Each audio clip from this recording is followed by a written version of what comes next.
Coach, just as a reminder, if you can state your name and affiliation on your first question, so we can start putting some names and faces. All right, good morning, everyone. Appreciate you, being here. Just want to start by letting everybody know, how grateful and what an honor it is to be a part of this storied franchise. Many thanks to the McCaskey family, Ryan Pace and Coach Nagy, for giving me this opportunity. It's an opportunity of a lifetime, and sitting out 33 years in coaching and then sitting out last year, I can't tell you how excited I am to be back on the grass and at such a special place.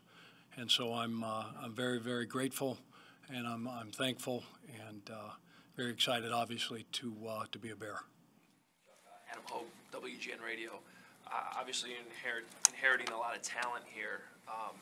Just kind of curious how you feel like your defensive schemes and ideas fit with what has already been established. There's a lot of carryover, and I come from a 3-4 background and system. So, we're not going to try to, jam, square pegs into round holes. There is a ton of talent here. They've built one heck of a roster.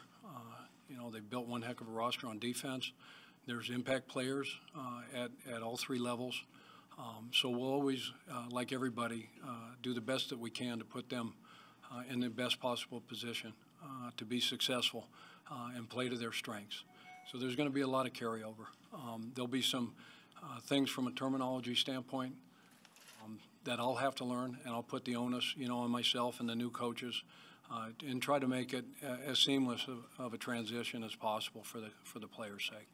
Chuck, JJ Stankovitz, NBC Sports Chicago. What about Matt Nagy kind of attracted you to this position?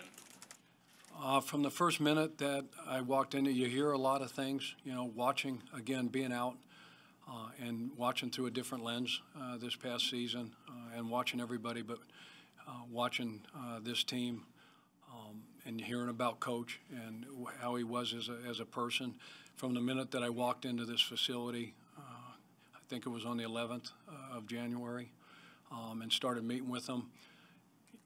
We always talk about, culture eats strategy.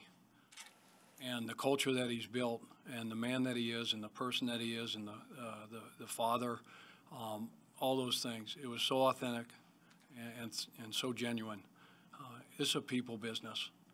And Coach is all about people, and he's all about relationships. And he's just a football coach. He's just a normal guy, and it's everything that I ever wanted, ever imagined, and more. So it was, him and Ryan both. I mean, those were the two guys that I spent the most time with. Obviously, most with Coach Nagy, but X's and O's aside, excuse me, he's just a phenomenal person. And again, it was. The family, the history, this organization, the fan base, all that stuff makes this such an attractive job. Again, I feel like the luckiest man in the world right now. Hey, Chuck, Mark Brody with The Score on WBBM. You said this was an opportunity of a lifetime. Is this better to you than having been a head coach? I mean, to get this opportunity? There's a lot of things, that Coach Nagy would tell you, sitting in that chair now for a year, and I sat in it for 6 years. That there's many times that when I was sitting in that chair, I said, well, I wish I was a defensive coordinator again. Man, do I wish I was a secondary coach. It wasn't nothing to do with coaching. It wasn't nothing to do with, the football part of it. It was just some of the other stuff, that comes with it. But that's part of the job, So, again, it's being around the people, this staff that he's put together, the roster that he's put together. The players, the coaching staff. I mean, it's just, I can go on and on and on. Again, I'm a coach at heart, just like, Coach Nagy is, and I love to coach football. And it wouldn't have mattered, what the role was. I'm very, very fortunate to have this opportunity and to get this job. Just when you don't have it, it's like players, that, for whatever reason, get put on the sideline or get removed from football for a little bit. And then they have another opportunity. They've got different perspective, on things. I always talk about what a privilege it is to play and coach in the National Football League, and what a privilege it is to coach here and play here, for the McCaskey family and for the Chicago Bears. And a lot of people, don't understand that. They come in, they think it's their right. You're entitled to something. That's not it. So being away, I've always had great perspective on things, great perspective on life, but just how fortunate, we are, and what a privilege this is. Chris Emmett, 670 The Score, 670thescore.com. When we spoke with Matt Nagy last week, he referred to the continuity and the similarities between your defense and Vic's. In what ways did you articulate that during your interview, and how this defense can have a seamless transition? There's some common threads that will run through both of them. We're just sitting down. I've been here a short period of time.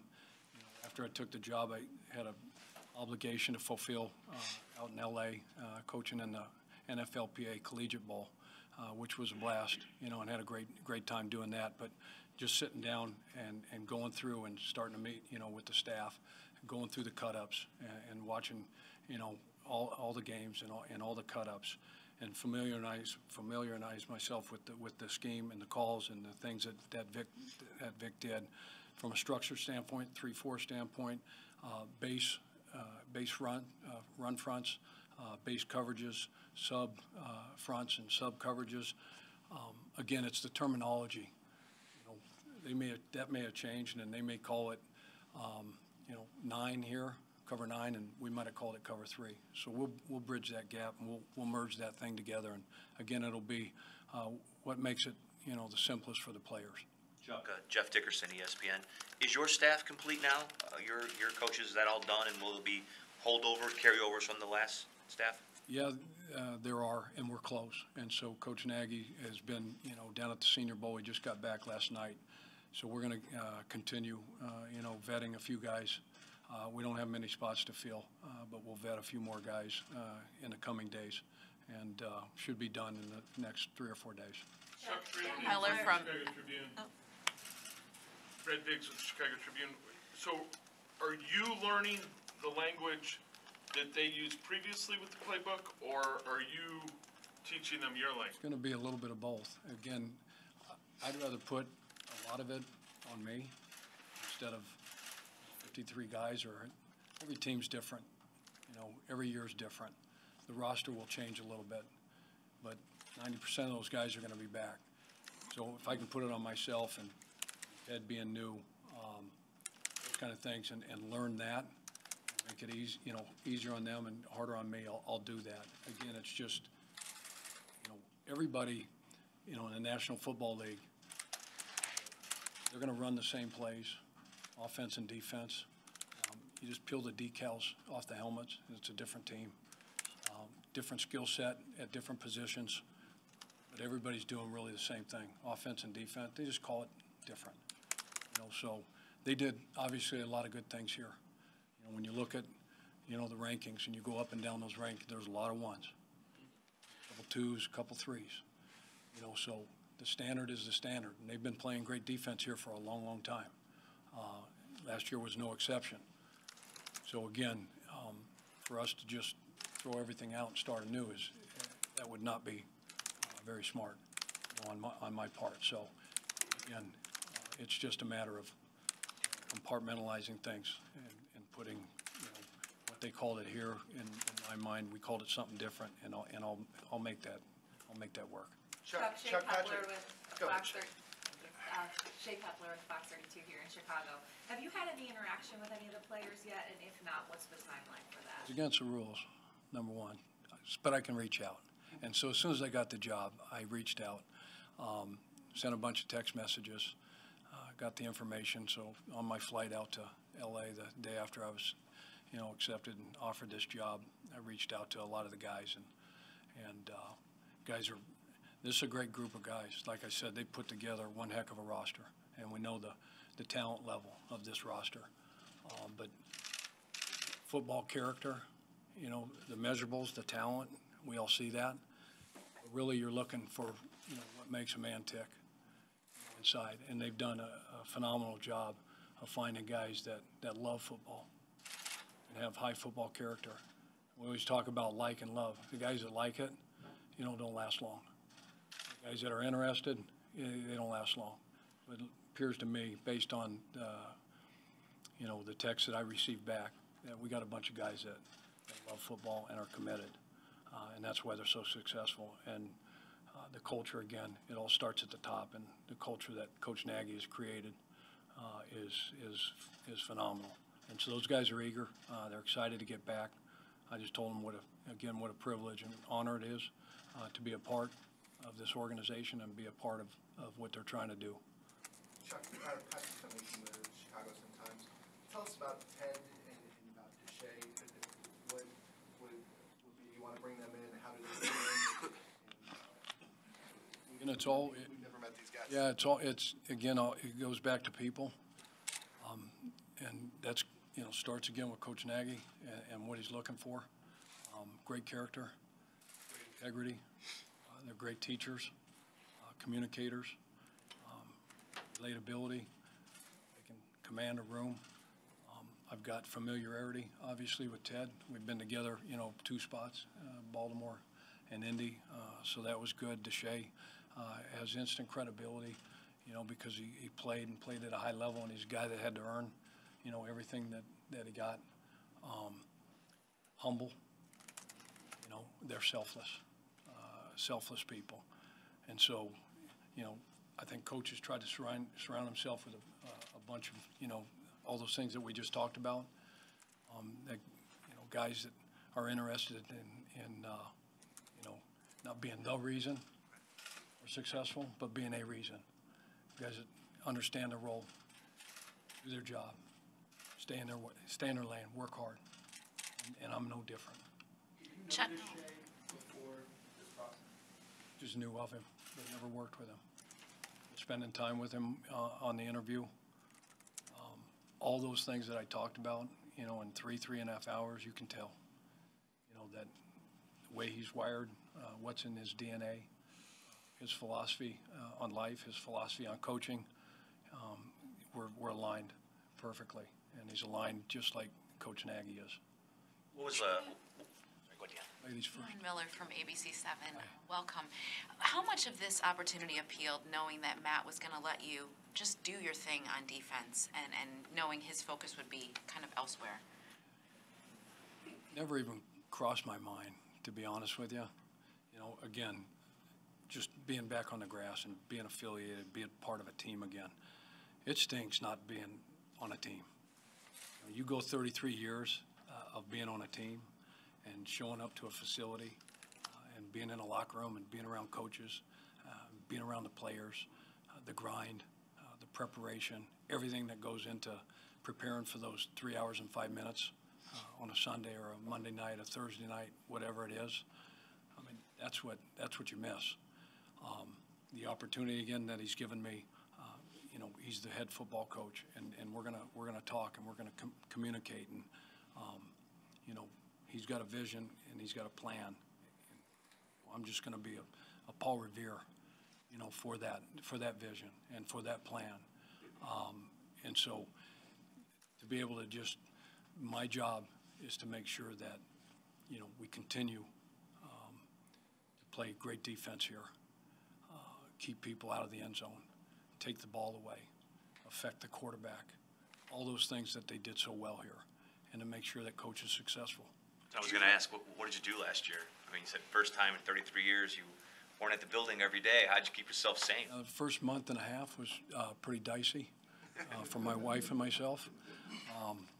It's reminded me about the first month that we were married, And I lost full control. 2 weeks of my marriage, she had her hands around my throat, because I thought I didn't get it. I get it now, I always say, not the man that I want to be, but sure glad I'm not the man I used to be. So it was a little bit dicey. We just figure, they don't have life and all that stuff without us, and then you jump right back into their life full time. And she's like, after a month, hey, time out. We got to get some rules of engagement here. What we're doing, because I was just like, we gotta go, you know, we gotta blah, blah, blah, and all this stuff. And she's like, hey, slow down. I got this, I got that. I do have friends. I do have a life, you know. I have a routine. So having said that, I got to do a bunch of, I called it the 3 R's. It gave me a time to reset, recharge, and reflect. And so all the family stuff, I've got 3 daughters, I got 3 granddaughters. They all have black belts in shopping. So that's a problem.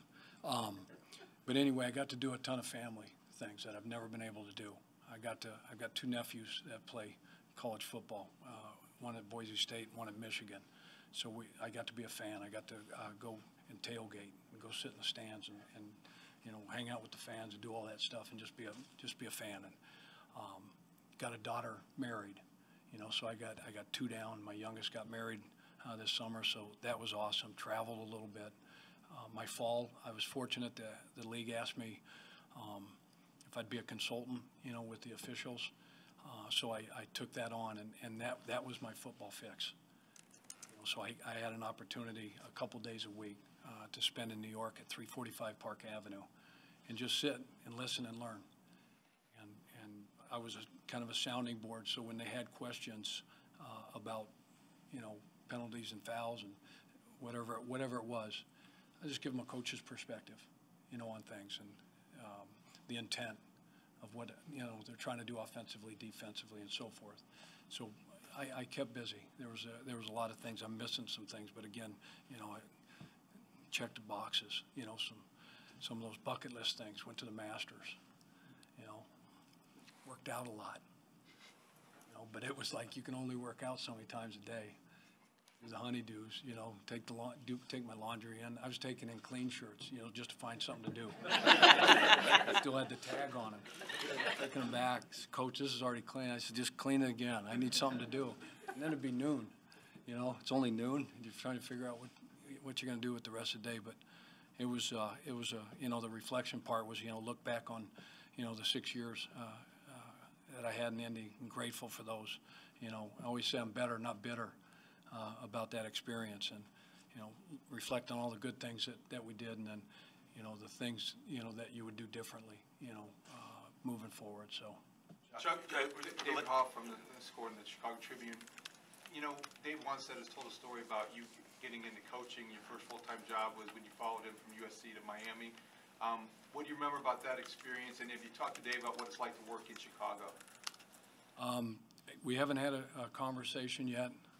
But Ted Tollner, who actually was my offensive coordinator in the Collegiate Bowl last week, gave me my first opportunity. He was the head coach at Southern Cal in 1984, and that was my first graduate assistant job.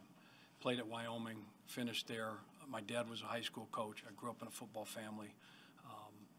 He was at Fairview High School in Boulder for 20 years, still living there with my mom, but Dave was on that staff as a D-line coach. I stayed there 2 years, and then Dave reunited with Jimmy Johnson down at University of Miami. So I didn't, unless you can only, at that time, you could stay 2 years at one place as a graduate assistant. I didn't get a full-time job, so he said, you want to come down to Miami. So unbelievable experience. I was there for a year, and then I got my first full-time job at Boise State in 1987. But unbelievable. You know, Norv Turner was on that staff. Dave Wannstedt was on that staff. Russ Purnell was on that staff, who's been a long time, retired now, special teams coach in the league. Obviously Ted, and then being around Jimmy, you know, Butch Davis, who I spent 10 years with. You know, back at Miami, back in '95 to 2000, and then 4 years in Cleveland. I was just around, you know, great men and great football coaches. You know, and learned so much. So I've had great mentors, and Dave has always been, you know, such a great mentor and friend to me, and a guy that you could always go to. I could always go to, you know, to bounce anything, you know, off of him. And when I left, you know, SC, I had a car that I leased in Colorado, drove out there, and I had it all packed up. And Artie Gigantino was the D coordinator. I was going to drive, you know, from LA to Miami. And so he had me over for dinner last night, and then he said, you're going to die. You'll never make it. Unpack that thing, ship your box, and get on a plane. So I did, and I left my car with Jan, Dave's wife. And I finally got it back.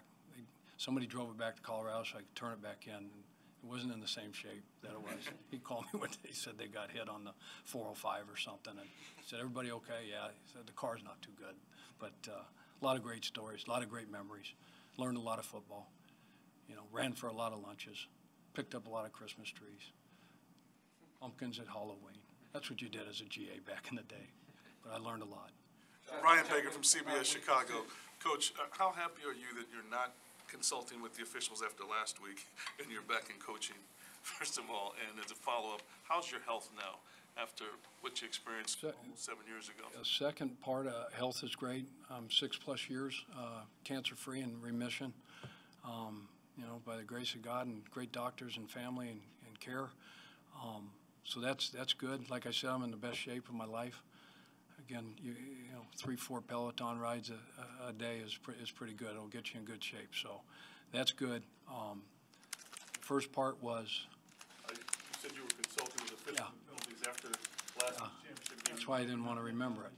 No, I'm kidding. Looking through that lens now, I wish every coach, you know, I don't want anybody to get fired and be forced into something like that, but everybody should have a chance to do what I did for not only just the reset, the recharge, the reflect part of it, and then have an opportunity to watch it through that lens. I know and understand the rules in replay today way better than I ever have, and understand that those guys in that, you know, they call it the AMGC, the Art McNally Game Day Center, after the greatest, you know, named after the greatest of all time, Art McNally. They want to get it right, and they're doing everything within their power to get it right. And it's really, really difficult to officiate this game in real time. We're all experts. You guys are unbelievable experts, you know, on Monday, on Tuesday. We all are. I am. And when you get to slow it down, and you get the clicker and you can put it on slow-mo and you go back and forth, back and forth, back and forth, it's easy. But when it happens like this in real time, it's a very, very difficult job. And I think we all understand what we signed up for. We get that, and we know that it's a bottom-line business. So officiating is hard, coaching's hard, playing's hard. It's all hard. But there's nothing those guys would rather do. But end of the day, you just want to get it right. They want to get it right. Coaches want to get it right. Players want to get it right. Cheryl Ray Staff from WBEZ Radio. Talk about maintaining this defense. How can you make it exceed what they've done? Again, I go back to the text messages that I received, the messages I received back from the guys about, you know, how eager they are to be back, how excited they are to come back here and get to work. And all of them saying, we can be better. You know, I can be better. And we'll continue to have those conversations. And as, you know, we just started to watch the tape.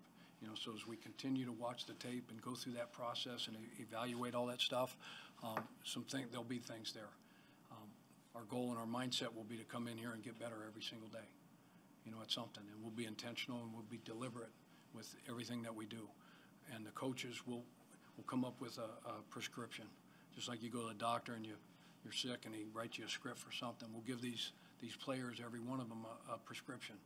You know, and it'll be just, you know, 3, you know, precise, condensed things, you know, because we can all get better physically, mentally, knowing, understanding the game, knowing, understanding the playbook, the calls, the opponents. Guys will grow. Guys will become better pros. We'll get better off the field. We'll get better on the field. It's going to be a beginner's mindset. I think of what Phil Jackson, you know, said to the Bulls every year. Championship after championship after championship, you know, and having Michael and having Scotty and all those players. He always talked about, in one of his books, coming in with a beginner's mentality and coming into the meeting like it's your rookie year. So asking, you know, Danny Trevathan to come in and treat this like a rookie season. You know, and I sat there and I watched, you know, Ray Lewis do it in Baltimore, the year that I was there. In 17 years of a Hall of Fame career, obviously, and he would come in and we'll challenge these guys to come in and notepad out, your iPad, you know, plugged in. Be where your feet are is a slogan and a term that we'll talk a lot about, be engaged, being present, you know, and the simplest of calls. They've heard, you know, tight wheel 6 here for forever and ever. So when we put in tight wheel 6 or we put in under 63, whatever it is, if you've been here 9, 10 years or you've been here 1 year, take a beginner's mindset and a beginner's mentality, and you're writing down every single detail and note of, you know, what's my alignment, what's my assignment, what's my key, and what's my technique. And it's got to be that simple and that clean. And so that's what we'll challenge all these guys with. And our vision, you know, for this defense is to be the best. Can we be the best in the history of the game? Pieces are there. And they'll continue to add pieces. Can we be better than we were last year? Absolutely. It'll be very, very difficult and be a huge challenge, but one that we're all up for. Chuck, Rich Campbell from the Chicago Tribune. How would you describe your defensive style? What does your defense look like? Wreak havoc, you know, and be calculated about it. Want to be aggressive. Want to dictate the tempo. Put a premium on fundamentals and technique. Put a premium on the ball like we talked about before, taking the thing away. Nobody did it better than the Bears, you know, last year with 36 takeaways, I think, and 27 interceptions. Affecting the quarterback, stopping the run, getting them in 3rd and long, so we can be creative and we can be aggressive. And you know, in the end of the day, the bottom line is having fun. Guys want to do that. The philosophy is a kill philosophy. Keep it likable and learnable. So that's an acronym for not. You know what I'm talking about. Keep it likable and learnable. So it'll be complex for you, simple for us. So we can do just enough to where if we just move a couple of the jersey numbers around, it'll be the same pressure, the same coverage, the same front for us, but it'll look totally different to our opponent, and that'll be the beauty of it. And it'll give these guys a chance to play fast. We don't want to ankle weight them. We don't want to bog them down, and we don't want them out there thinking. That's another way that will be better and will grow. Is if we can eliminate all the gray, have great communication from front to back, everybody on the same page. We always said if we're all wrong, we're all right. And let those guys play. Let their light shine, you know, and because it's have fun. And we got a bunch of swagger, you know, in that room. And I believe in swag, and I believe in confidence, and I believe in, you know, letting guys play, and not making them robots. Chuck, Mark Potash from the Sun-Times. How motivated are you to be head coach again? I'm not. I've done it. I'm motivated to just help Coach Nagy be successful, help this organization be successful, help these kids grow and develop. That's my motivation, is to be the best that I can be for this organization, for the McCaskey family, for Coach Nagy, and for these players and for these coaches, and help develop these guys. And that's the only thing I want to do. Did you have a chance to watch the Colts last year? And I know Andrew Luck had such injury problems your last 3 years in Indy, but to see him healthy again and playing at that level, was that in some ways satisfying? Absolutely. Love him like a son. Love all those guys like that. Again, like I said, I'm better, not bitter. We had a great run, great experiences together. We talk about abilities a lot, and availability is huge in this league, especially at that position. I was a lot better coach when 12 was under center than I was when he wasn't, you know, and that's well documented. You know, he probably got me a few more years than I may have deserved, but I always say that. My wife's going to kill me for saying that, but just don't say that. But I just keep it real. That's you know. But it was great to see Andrew back, and it was great to see that roster's turned a lot. So there's a lot of players, you know, that are new there, but extremely excited, you know, for him and for his teammates, and to see him back being Andrew.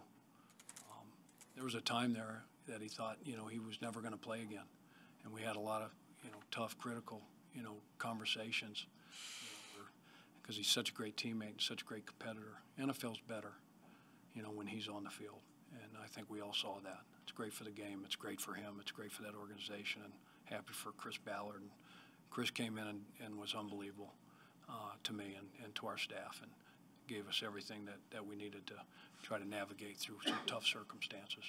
As someone who, When you told us what you did in your year off, but how much did you watch the NFL? Were you a red zone guy? Were you watching a lot of teams and kind of taking notes about possibly, maybe working somewhere? Yeah, and that's when, when I'd have it on, I'd be sitting in this chair, and then there's a table, my wife's over here, and she's listening, she goes, which game is that? Am I listening to? Is that what you're talking about, the red zone? Yeah, and then you go to the command center, and I'd go sometimes on a Sunday before 1 o'clock, and there's 9 games on, and they've got all 9 on the front board, and then they got, a station for each, technician that's at each game with a headset that's on, with the replay official that's at the game. So watched a ton of football. And so it was good for me, not only helping them, but it kept me current, kept me up to date, with teams, rosters, players, schemes, what they're doing, this whole emergence of this RPO stuff that's, filtering its way in. The quarterbacks that are, now playing, the 5 new ones, all those kind of things. So that was great for me, just to stay current with where the game's going, where it's headed. Chuck, the Bears had 50 sacks, and a lot of it, they didn't have to blitz a lot to get those sacks, and they used four-man pressure. What's your general philosophy as it revolves around blitzing versus using, just your pass rush? A great question. Again, be smart about it and calculated about it. I think any defensive coordinator, any defensive coach for that matter, would tell you if you can get there with 4 and deploy 7 in coverage, that's a benefit. And that's a bonus, and you don't find that at every place. We have that here. You got game wreckers. You got Mack and Floyd and Hicks. You got a bunch of guys. On that defensive front 7. Whether you bring Roquan, it doesn't matter. You can create it however you want to create it. So a lot of the pressures, we call them simulated pressures. To you and to the fans, it may look like a blitz, but you're selling it one way, and you get the protection turned that way. And from a disguise standpoint, you're looking at the play clock running down, and as soon as it's under a certain, amount of time and they can't change, once they've made their declaration on new mic, they think it's coming here, and all of a sudden you get the rotation and it's coming here, and you got the turn going this way, and you get the free runner is what we call it. And sometimes it's 3 guys, sometimes it's 4. Now, it looks like to them, and looks like to you, like, man, they're blitzing a lot. But that's the beauty of some of the stuff that we're going to implement and put to use. Thank you, Chuck. Thanks, Chuck. Thank you.